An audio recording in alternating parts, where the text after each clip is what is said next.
우리 좌우에 계신 분들 인사하겠습니다. 예수님 정말 좋습니다. 네. 우리가 신앙생활하면서 하나님도 계시지만 우리는 예수님을 통해서 하나님을 믿습니다. 그게 하나님의 유일하신 법칙이고 또 방법입니다. 그러므로 우리는 우리의 마음에 정말 예수 그리스도께서 늘 고백되어지고 또 우리의 입술로 전파될 뿐만 아니라 또 찬양도 받으시고 또 늘 주님과 우리 개인적인 그런 교제가 여러분들 일어나는 신앙생활이 되어지시기를 원합니다. 이제 날씨가 완연히 가을로 접어든 것 같죠? 이제 에어컨을 틀어서 더 선선합니다만은 안 틀어도 아주 좋은 날씨입니다. 이럴 때 여러분 더욱 하나님 앞에 기도하시고 또 많은 은혜를 구하시는 여러분 되어주시기를 원합니다. 지난번에 한번 세계관에 대해서 말씀을 드린 적이 있습니다. 우리가 싸우는 영적인 전쟁은 그 자체가 뭐다? 세계관의 전쟁이다. 우리가 어떤 세계관을 가지고 있느냐? 그 신앙적인 세계관과 저 세상에 있는 세계관이 서로 충돌되고 싸우고 있습니다. 여러분, 저 세상에는 무신론적 세계관이 있습니다. 그것은 오늘도 복음을 가지고 하나님의 교회가 하나님 나라를 일으키려고 하는 그런 성경의 세계관과 대립되고 있습니다. 그리고 그것을 해체시키려고 해요. 어떻게 하면 교회를 해체시킬까? 어떻게 하면 성경을 해체시킬까? 그래서 이 세상을 완전히 세속화하게 할까? 그게 세상이 우리에게 걸어오는 싸움이고요. 그럼 우리는 가만히 있습니까? 아니요. 우리가 가지고 있는 세계관은 성경적입니다. 복음적입니다. 이 복음의 세계관을 가지고 무신론적인 세계관을 향하여서 나아가는 거예요. 그 무신론의 세계관을 우리는 해체시켜서 세상을 복음화하는 것이, 여러분, 이게 영적인 전쟁이고 싸움이라는 것입니다. 자, 예수님이 오신 이후, 기원 이후부터 한번 서양의 역사를 우리 한번 대충 훑어보겠습니다. 기원 후부터 서양의 역사를 보면요, 중세까지 그 역사의 중심에는 무엇이 있었느냐? 교회가 있었습니다. 그리고 신앙이 있었어요. 교회와 신앙이 역사뿐만 아니라 문화, 예술, 문학, 경제, 모든 것들을 총망라하면서 그 중심에 여러분 신앙이라는 것이 역사를 여러분 끌고 왔었습니다. 그러다가 르네상스 시대가 도래했습니다. AD 14세기에서부터 17세기 사이 16세기 말까지 유럽에 문예 부흥이라는 르네상스가 일어났습니다. 자, 지금까지는 오직 교회와 성경을 통해서 이 서양의 역사가 쭉 끌어져 왔다면, 그때부터는 옛 그리스와 로마의 문학과 사상들을 다시 연구하기 시작합니다. 이전의 그리스 사상, 로마의 문학, 그리고 그 당대의 어떤 학문들에 대해서 새롭게 인식하기 시작합니다. 인문학이 발달하고요. 자, 그러다 보니까 이제 서서히 이 르네상스와 함께 역사가 교회와 신앙에게서 어디로 옮겨가게 되냐면 인간편으로 옮겨가게 됩니다. 이제까지는 우리가 사람에 대해서 연구하지 않은 거예요. 사람이 역사의 주인이라고 생각하지 않았습니다.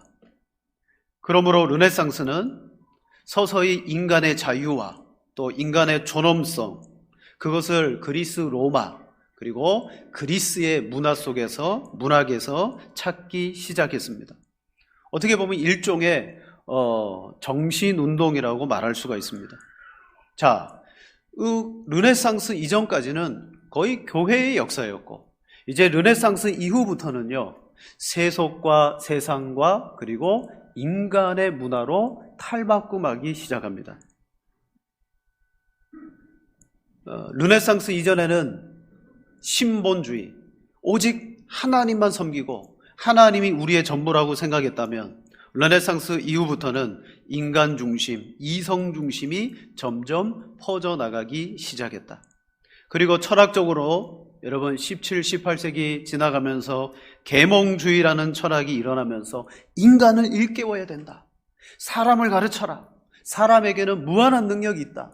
그래서 교육을 강조하고 서서히 여러분 계몽주의가 인간의 정신과 철학을 일깨우기 시작하면서 어떻게 됩니까? 세계의 중심에는요, 인본주의라는 것이 하나의 사상으로 흐르게 되었습니다. 그때부터는 세상의 철학이나 학문의 그 어떤 주제는요, 인간이었습니다. 그러다 보니까 계몽주의 이후에 이 세상은 점점 신앙에서는 멀어졌고 인간에 대해서 연구하고 갈구하다 보니까 무엇이 온 세계를 뒤덮게 되었느냐? 신은 없다. 무신론. 하나님에 대한 존재를 여러분 무시하고 그들은 인정하지 않게 되었습니다. 그러다 보니까 이 기독교도 어떻게 변했습니까? 기독교라는 것이 유일하신 하나님을 믿고 구하는 구원의 여러분 종교가 아니라 기독교를 철학으로 만들어 버렸어요. 예수님을 아주 위대한 철학자, 때로는 우리에게 놀라운 비전을 제시하고 인간이 억압을 당하고 있는데 그 억압에서 우리를 해방시키신 그 원류, 그래서 예수님이 그 일을 했고 그 일이 완성되지 않았고 우리에게 그것을 사명으로 주었다. 그때부터 우리의 기독교가 어디로 흘러갔습니까? 해방운동, 해방신학, 사회주의 운동, 이런 것으로 옮겨가기 시작했습니다. 자, 간단히 말씀드리면요, 과거의 역사의 초점은 하나님이고 신앙이었습니다. 신본주의. 그러나 서서히 역사는 인본주의와 무신론으로 흘러가서 오늘날까지 오게 되었다. 아주 그 정점에 있었던 혁명적인 사건이 있었는데 그게 뭐냐? 1789년에 일어났던 프랑스 혁명입니다. 여러분, 이 역사적으로 프랑스 혁명은요, 아주 의미가 큰 사건입니다.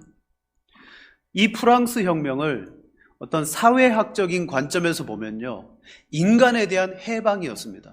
그때 외쳤던 그 문구가 뭐냐면 자유, 평등, 박애였어요. 개인에게 자유를 주고 개인에게 권리를 주고 모든 사람은 평등하다라는, 이제까지는 수직적인 계급의 사회였다면 아니다. 이 세상은 모든 인간이 평등하다. 그래서 사회적으로 엄청난 파급 효과를 일으킨 혁명운동입니다. 그런데 종교적인 면에서 이 사건을 보자면요, 또 하나의 외침이 그 속에 들어있습니다. 이렇게 외쳤습니다. 하나님은 없으며 주인도 없다. 이제까지 하나님을 고백하고 하나님을 인정했던 사회에서 완전하게 돌아선 거예요. 하나님은 없다. 주인도 없다. 그러므로 여러분, 이 프랑스 혁명은요, 인간의 어떤 자유와 평등을 준 혁명이기도 하지만 신앙적으로 바라보면 반기독교적인 운동이에요. 오늘날 무엇과 연결되냐면 이 모든 것들이 여러분 동성애, 인권, 그 운동들과 다 연결이 돼요.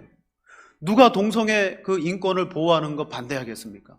소수자의 인권 존중해 줘야 되는 거예요.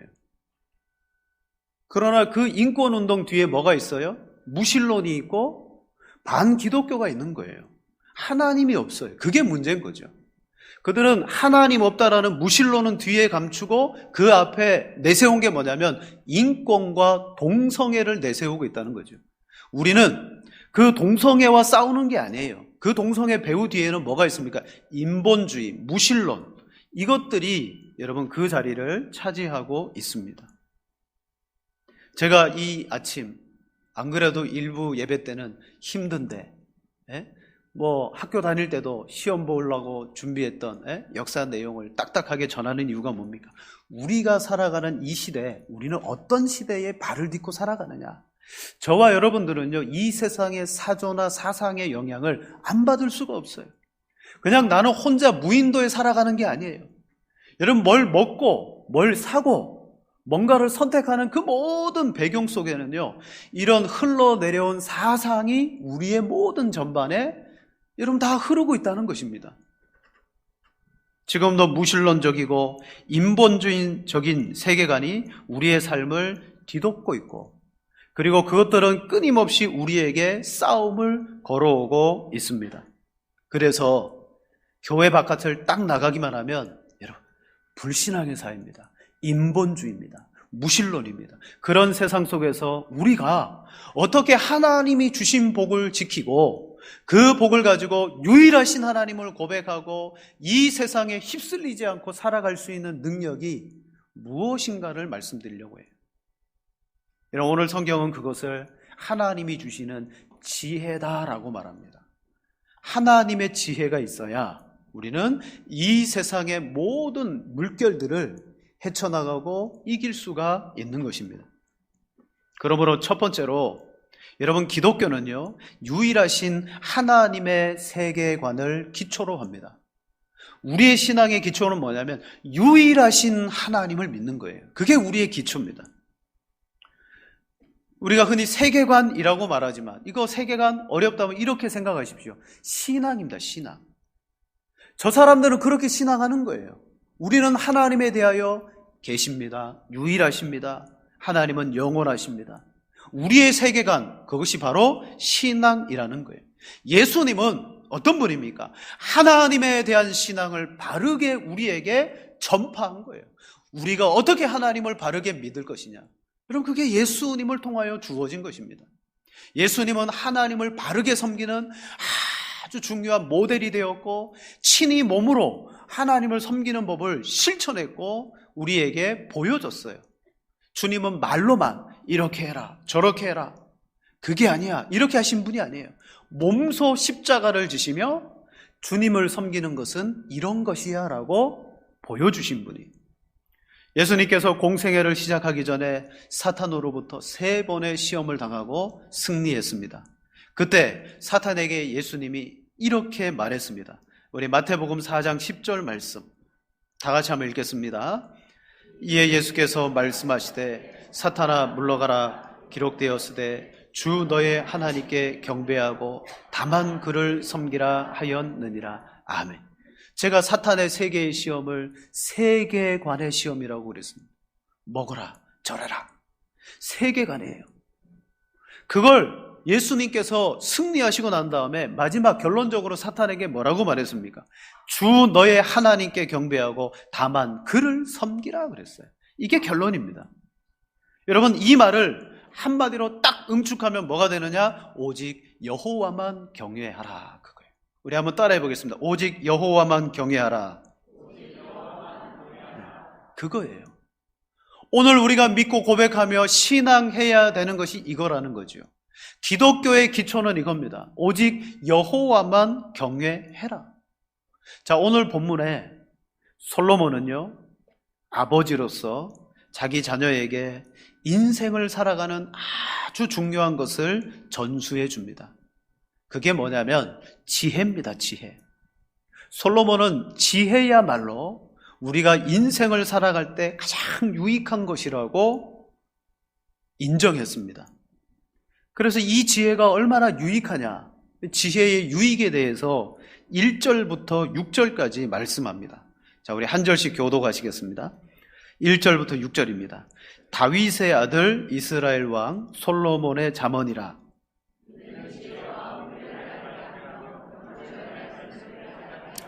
지혜롭게 공의롭게 정의롭게 정직하게 행할 일에 대하여 훈계를 받게 하며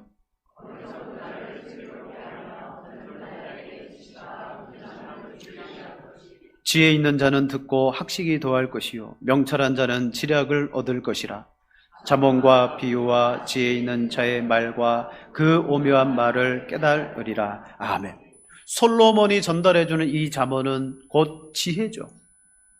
아버지의 훈계와 아버지의 책망의 말씀을 듣고 지혜를 얻게 되면 어떻게 됩니까? 지혜롭게 공의롭게 정의롭게 정직하게 행할 일에 대해서 알게 되고, 어리석은 자는 슬기롭게 되고, 젊은 자가 지식과 근신함을 얻고, 그리고 지혜 있는 자는 듣고 학식이 더하고 명철한 자는 지략을 얻고. 오늘 저와 여러분이 인생을 살아갈 때 이 하나님의 지혜가 있으면요, 우리는 저 세상과의 싸움에서도 넉넉하게 이기는 것입니다. 지금 솔로몬은 아버지의 입장에서 아들에게 지혜를 들으라, 지혜를 얻으라 라고 요청하고 있습니다. 지혜야말로 너의 인생을 복되게 할 것이다. 여러분, 예수님께서 제자들을 제자 훈련시키고 양육하면서 그들을 파송하기 전에 뭐라고 말했습니까? 마태복음 10장 16절에 이렇게 말합니다. 보라, 내가 너희를 보냄이 양을 이리 가운데로 보낸 것 같도다. 그러므로 너희는 뱀같이 지혜롭고 비둘기같이 순결하라. 아버지가 아들을 세상에 내보내면서 지혜가 얼마나 중요한지를 가르치신 것처럼 예수님은 이 제자들을 세상에 보낼 때 보라, 내가 너희를 양을 이리 가운데 보낸 것 같아. 참 위급하고 너무너무 힘든 세상에 보내는데, 그러므로 너희에게는 무엇이 필요하다? 뱀같이 지혜로운 것, 비둘기같이 순결한 것이 필요하다라고 지혜를 강조했습니다. 여러분, 그렇다면 이 지혜, 우리가 지혜를 얻어야 되는데 이 지혜를 얻는 기초가 무엇이냐? 참된 지혜는 어디로부터 나오냐? 오늘 성경 읽었던 7절에 말씀하고 있습니다. 우리 7절을 같이 한번 읽겠습니다. 여호와를 경외하는 것이 지식의 근본이거늘 미련한 자는 지혜와 훈계를 멸시하느니라. 아멘. 지혜가 이렇게 중요하다. 지혜를 꼭 가져라. 강조하고 난 다음에 지혜가 어디에서 나오는지 아느냐? 여호와를 경외하는 것이 지식의 근본이다라고 말합니다. 하나님을 경외하는 것이 우리 지혜와 지식의 기초가 된다라고 바로 말씀하고 있습니다. 첫 단추를 잘못 꿰면 나머지 단추도 다 엉뚱하게 들어가는 것처럼 성도의 복된 인생의 출발이 어디에서 시작되느냐? 하나님을 경외하는 데서 출발한다는 거예요. 세상 사람들은 무신론입니다. 인본주의입니다. 우리가 중요하다고 말하는데, 그러나 우리는 아니다. 하나님이 제일이시다. 하나님을 경외해야 된다. 거기에서부터 지혜가 나오고 있다고 말합니다. 그러나 미련한 자는 지혜와 훈계를 멸시하느니라 라고 말합니다. 미련한 자가 누구예요? 하나님을 알지도 못하고 믿지도 않고 하나님에 대하여 불성실한 사람이 미련한 자예요. 그런 사람은요, 세상에서는 똑똑하게 인정받을지 몰라도 그는 여러분 미련한 자인 거예요. 왜 미련합니까? 이 지혜와 훈계를 멸시합니다. 하나님 경외를 내 인생의 신앙과 세계관의 기초로 삼지 않았다는 뜻입니다. 여러분, 우리가 피부로 느끼든 느끼지 못하든 다시 한번 말씀드립니다. 이 세상의 기초는 뭐예요? 인본주의입니다. 철저하게 무신론입니다. 그 위에서 각자 자기의 재량과 능력을 가지고 살아가는 거예요. 저들은 하나님을 인정하기보다 하나님이 없기 때문에 내게 실제적으로 더 와닿는 것이 필요해요. 그래서 물질이 필요합니다. 물질주의로 갑니다.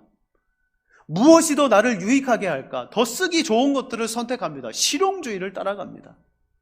세상은 무신론과 인본주의 속에서 그 이상의 물질주의, 실용주의, 세상의 수많은 주의로 나아가요. 한마디로 보이지 않는 것은 필요 없다는 거예요. 여러분, 세상은요, 보이지 않는 거 필요 없다. 보이는 것, 내게 유익한 것이 있어야 된다라고 사람들은 생각하는 거예요. 그래서 사람들이 인간을 연구해 보니까 인간은 이런 존재네? 그래가지고 사람들이 어떤 것인지를 깊이 연구해서요, 사람들에게 필요한 것을 딱딱딱 맞추니까 물건이 한꺼번에 나가고 다 팔리고 그런 거예요. 즉 사람의 마음을 알아가지고 그 마음을 움직이는 것이 이 세상이더라는 거죠.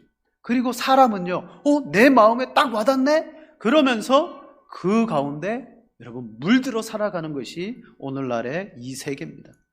하지만 교회는 어떻게 돼야 됩니까? 성도는 어떠해야 됩니까?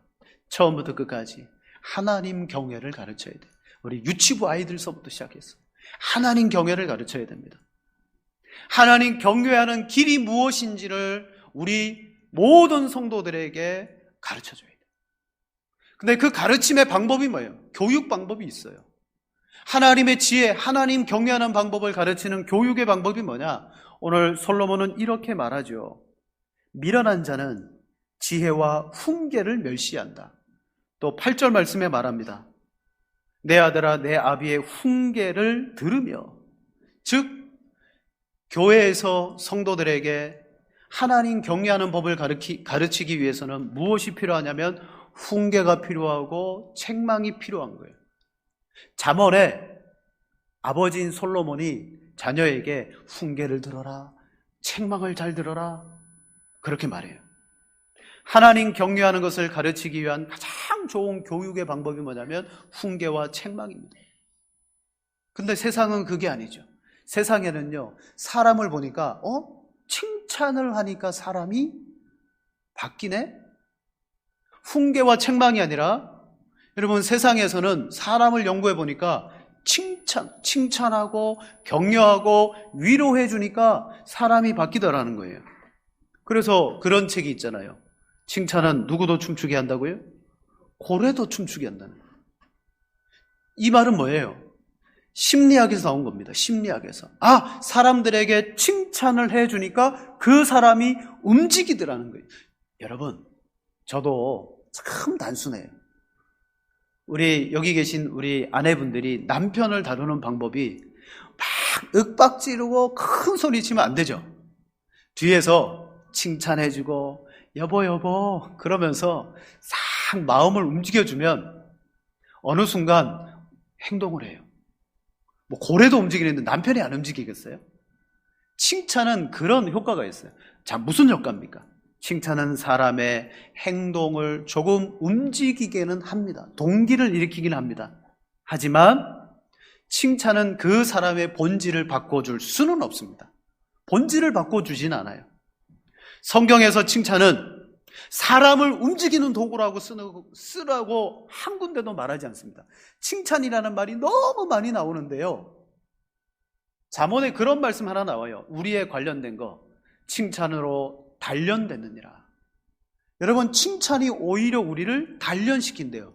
다시 말하면 저 사람이 어떤 사람인가 칭찬해보면 참 겸손한 사람인가, 교만한 사람인가, 단련되는 도구가 칭찬이라고 한 구절 나오고요. 성경에서의 칭찬은요, 모든 일의 결과로 나와요. 칭찬을 받을 것이라.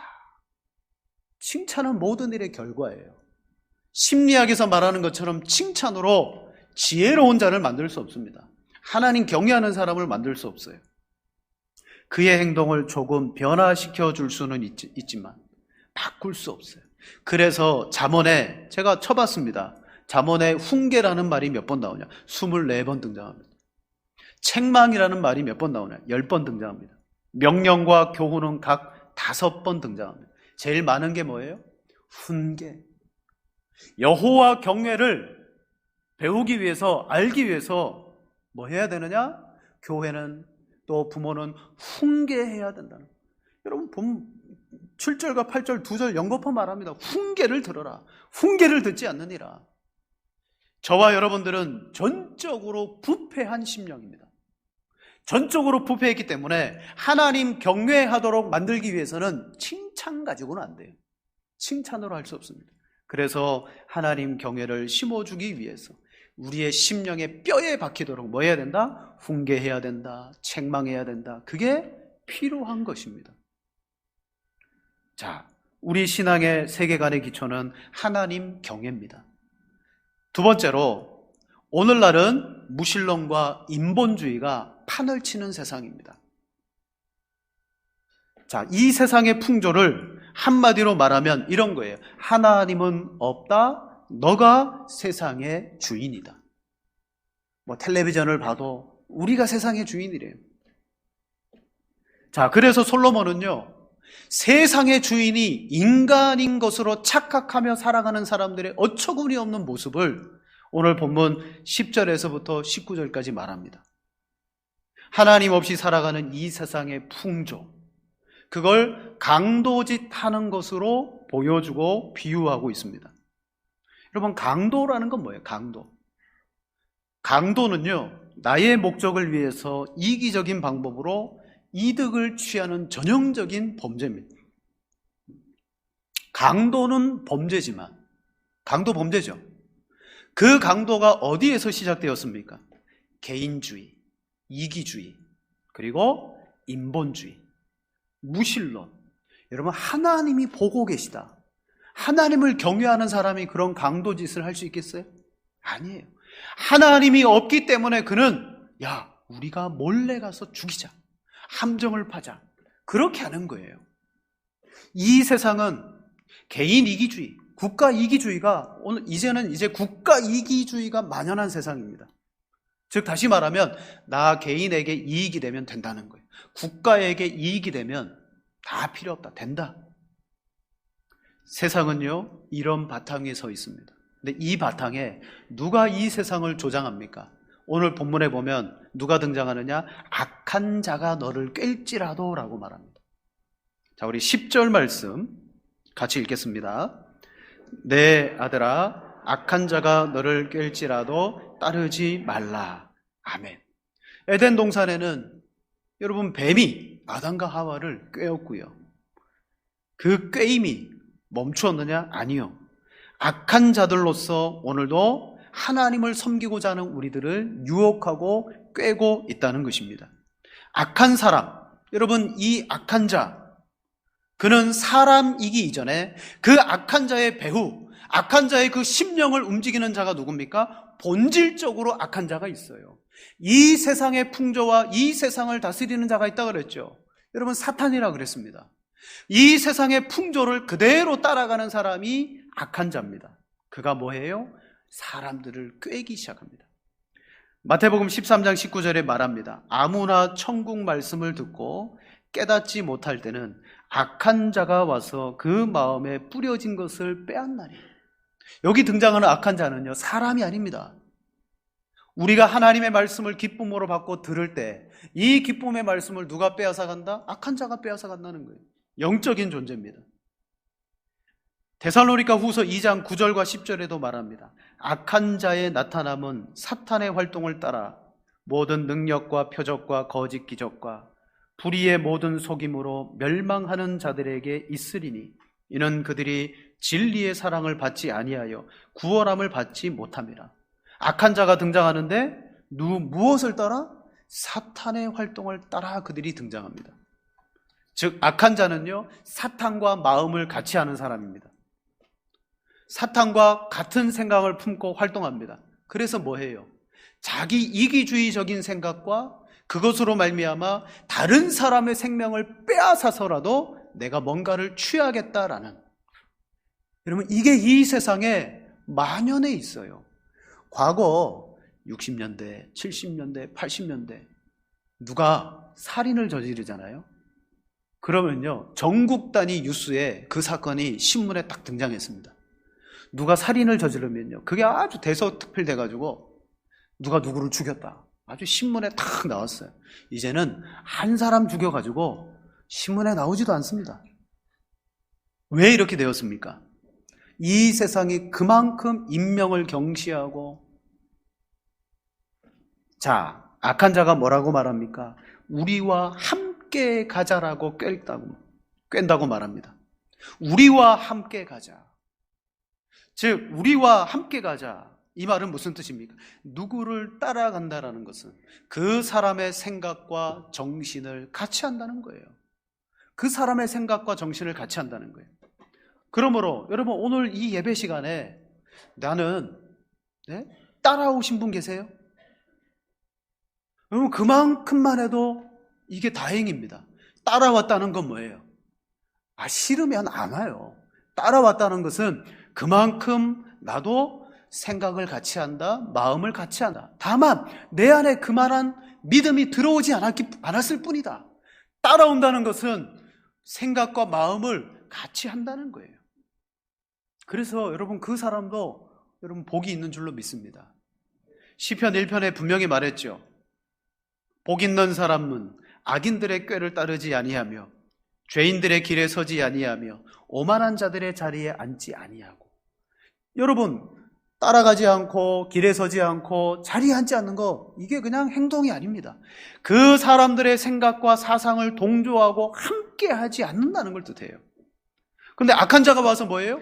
우리와 함께 가자라는 것은 우리의 사상과 우리의 생각과 일치되게 너도 따라오라 라는 말입니다. 우리 여러분들 주변에 그런 분들이 있을 거예요. 친구가 맞선 보러 나가는데 그냥 덩달아 들러리로 따라갔다가 같이 나온 그 친구랑 짝이 맞아가지고 결혼한 분들 종종 있습니다. 여러분, 따라오면 이런 복도 있어요.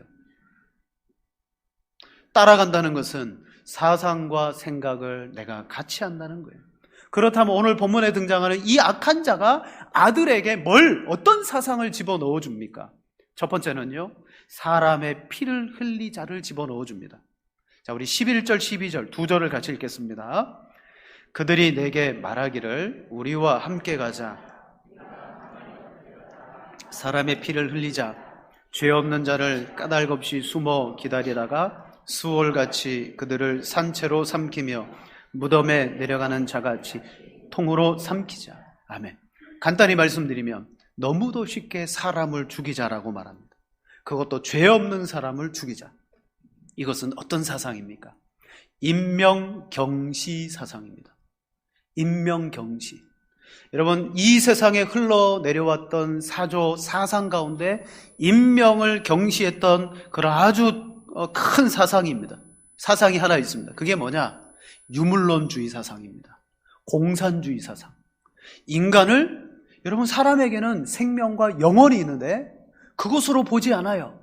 사람을 물질로 봤어요. 그래서 사회주의 사회를 만드는데 사람이 방해가 된다? 그 죽여도 무방합니다. 그 사람을 죽여서 그 사회를 이루면 목적이, 과정이나 이 모든 것들을 여러분 정당화시키는 거예요. 이게 사회주의입니다. 막시즘, 공산주의 사상, 그리고 극단주의입니다. 단돈, 오늘날 보세요. 단돈 몇만 원 때문에 사람을 죽이는 세상이 됩니다.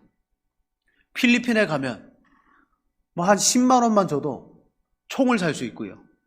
그리고 그 정도의 돈을 줘도 사람을 대신 죽여준답니다. 필리핀은 카톨릭 국가임에도 불구하고 인명경시, 그 사상이 팽배하고요. 극단주의, 사람을 존귀한 자로 여기지 않는 그런 세상입니다. 여러분, 우리나라도 비슷합니다. 사람 살아가는 곳에.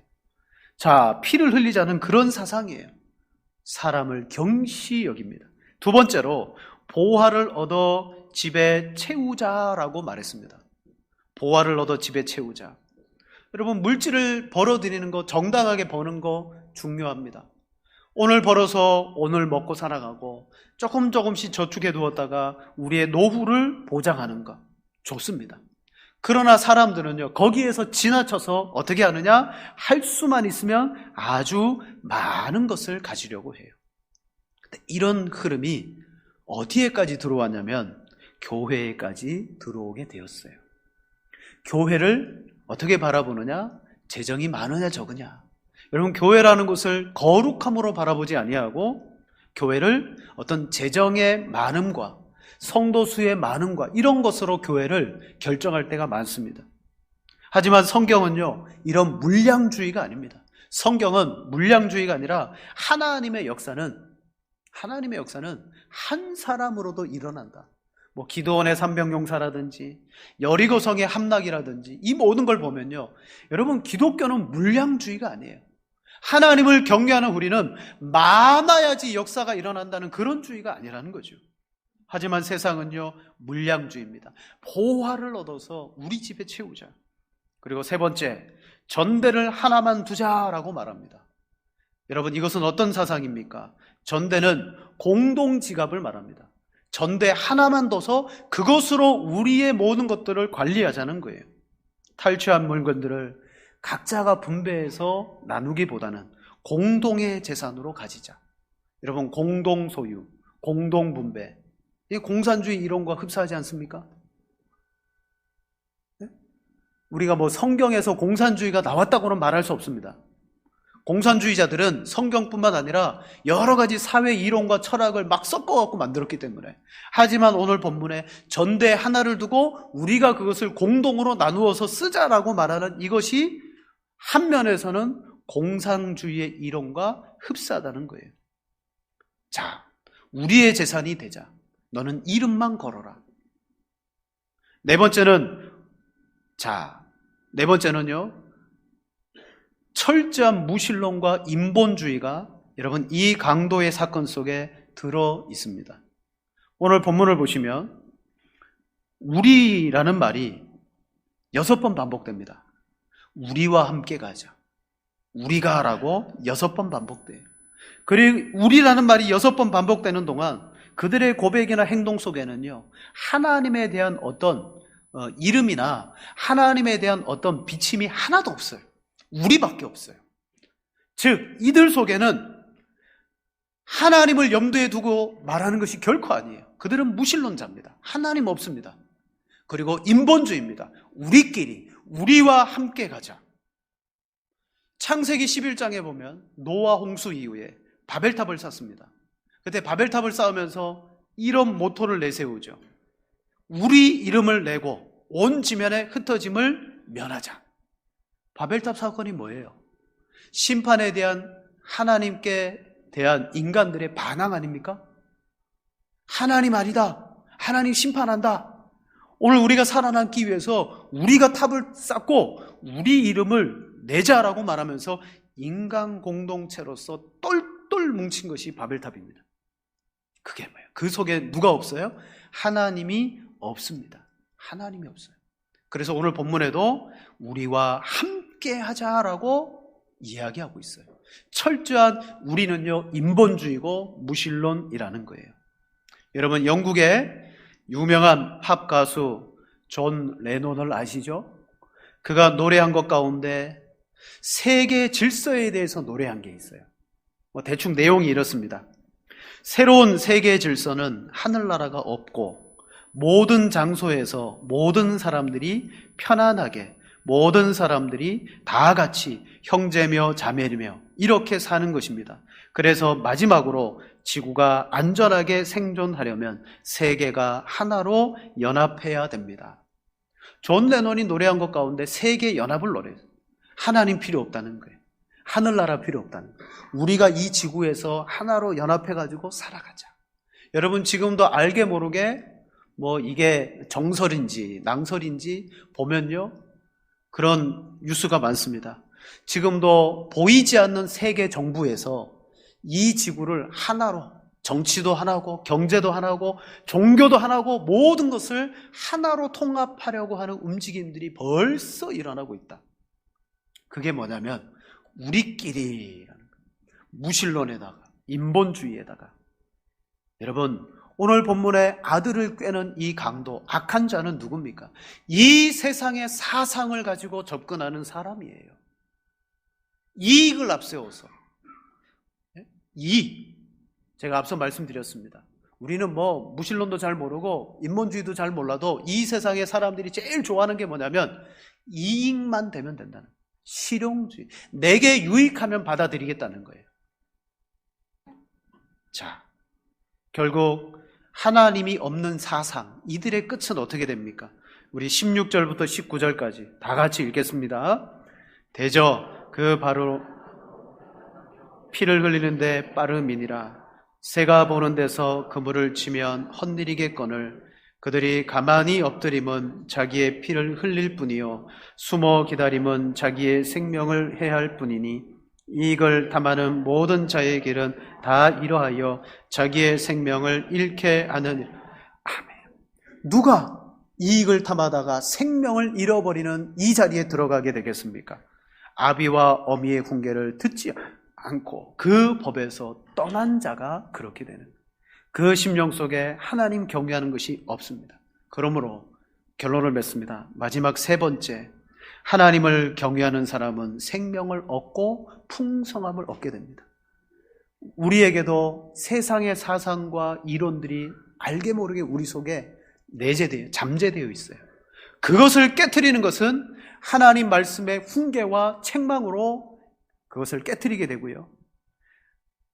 그것을 들을 때에 여러분, 우리의 삶이 그렇구나. 세상은 이런 것이고 하나님은 우리에게 이런 것을 원하는구나. 오늘날 교회가 이익을 쫓아가면 안 됩니다. 여러분, 오늘 이 강도를 따라가는 아들은 뭘 쫓아갔어요? 아들아, 이익을 쫓아가면 안 된다. 여러분, 이익을 쫓아가면 망하게 되어 있습니다. 오늘 우리는 하나님 앞에 이익이 아니라 철저하게 내 믿음과 신앙을 고백하며, 하나님, 저는 이익 내려놓겠습니다. 이익보다도 더 중요한 것은 하나님을 예배하고 하나님을 믿고 고백하는 것입니다.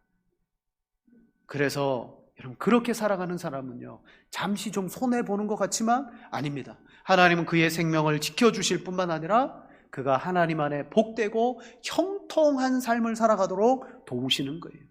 여러분, 오늘날 교회가 어떤 모습으로 바뀌느냐? 점점 세상의 기업체와 같아져요. 더 커져야 되고, 그리고 더 세분화되고, 그래서 목회자를 청빙할 때도 어떤 목회자를 청빙하느냐? 하나님 경외하는 것을 가르쳐주고 정말 거룩함을 선포하고 훈계와 책망하는 목회자보다도 경영 마인드를 가지고 우리 교회를 어떻게 하면 부흥시킬까? 경영자 목회자를 청빙하는 경우가 많아요.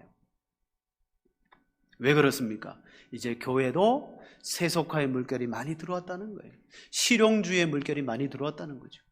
우리가 하나님 경외에 이것으로 막아내야 되는데, 우리도 뭐 세상과 살아가다 보니까 저게 좋은가 보구나, 그냥 그렇게 가더라는 것입니다. 여러분, 무엇을 구해야 되겠습니까? 여러분의 인생에 지금 하나님 물질이 필요합니다. 물질이 정말 급하게 필요합니다. 물질을 주십시오. 자녀의 인생의 진로가 필요합니다. 하나님, 내 사업의 확장도 필요하고 건강도 필요하고 인생을 살아가는데 너무 많은 것들이 필요합니다. 여러분, 그것은 한마디로 말하면 내게 이익이 되는 것들 아니에요. 내게 이익이 되기 때문에 하나님 앞에 구하고 있어요. 그러나 그걸 구하기 전에 여러분 구하십시오. 하나님 경외하게 해 주십시오. 이걸 구하십시오. 하나님 경외하게 해 주십시오. 하나님 경외하게 해 주시면 오늘 성경 말씀에 이 모든 것들이 다 더해지는 역사가 있는 거예요. 하나님 경외를 배우게 해 주시고 하나님 경외를 찾게 해 주십시오. 그런 사람이 누구예요? 솔로몬 아닙니까? 솔로몬아, 내가 너에게 무엇을 줄까? 하나님, 저에게는 이 백성들의 송사를 듣는 마음을 주십시오. 지혜를 주십시오라고 그랬어요. 솔로몬은 뭘 안 구했어요? 부귀, 장수, 영화, 인간이 원하는 이익들은 아무것도 구하지 않고 뭘 구했습니까? 지혜를 구했어요. 그 지혜를 구했을 때 솔로몬이 정말 하나님이 그를 통하여 복된 나라를 다스리게 했다고. 솔로몬은 그걸 아는 거예요.